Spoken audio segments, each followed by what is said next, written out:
नमस्कार, super India news TV में आपका स्वागत है। मैं हूं राजेश आर्य। आइए देखते हैं आज का विशेष समाचार। एक और आवश्यक सुधार। वक्फ संशोधन विधेयक को संसद के दोनों सदनों में स्वीकृति मिलने से यह धारणा फिर से ध्वस्त हुई कि बीते लोकसभा चुनाव में भाजपा के 240 सीटों पर सिमट जाने से मोदी सरकार अपनी तीसरी पारी में अपने एजेंडे के अनुरूप कार्य करने में सक्षम नहीं होगी। वक्फ संशोधन विधेयक पर संसद की मोहर इसलिए लग सकी क्योंकि भाजपा के सभी सहयोगी दलों ने उसका साथ दिया। स्पष्ट है कि विरोधी दलों का यह दांव काम नहीं आया कि यदि भाजपा के सहयोगी दलों ने वक्फ संशोधन विधेयक का समर्थन किया तो उन्हें राजनीतिक नुकसान उठाना पड़ेगा। विपक्षी दल वक्फ संशोधन विधेयक के संसद से पारित होने के बाद भी इस पर जोर देने में लगे हुए हैं कि यह न केवल अवैसंवैधानिक है बल्कि मुस्लिम विरोधी भी।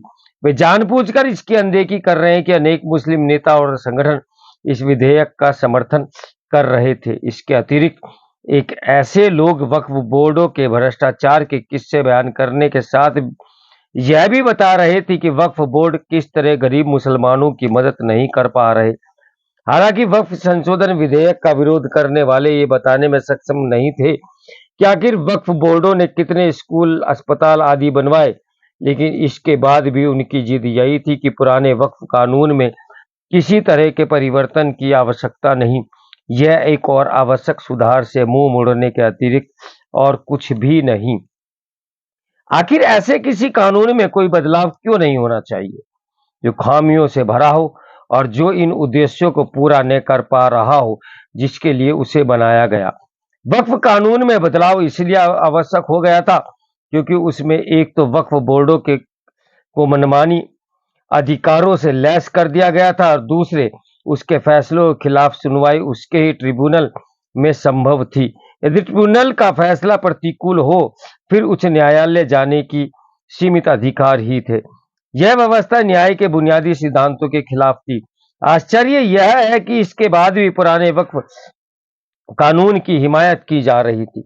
इसमें हर्ज नहीं कि अनेक विपक्षी नेता वक्फ संशोधन विधेयक के कानून बनने से पहले ही उसे सुप्रीम कोर्ट में चुनौती देने की घोषणा कर रहे हैं।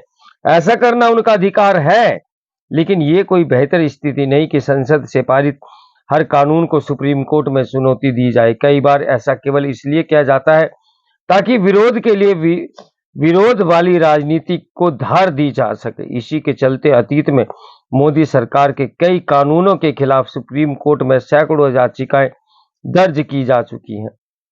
संशोधित वक्फ कानून के खिलाफ भी दर्ज की जाए तो हैरानी नहीं। तो मेरे साथ बने रहे सुपर इंडिया न्यूज़ टीवी की ब्रेकिंग न्यूज के लिए। नमस्कार, मैं हूं राजेश आर्य।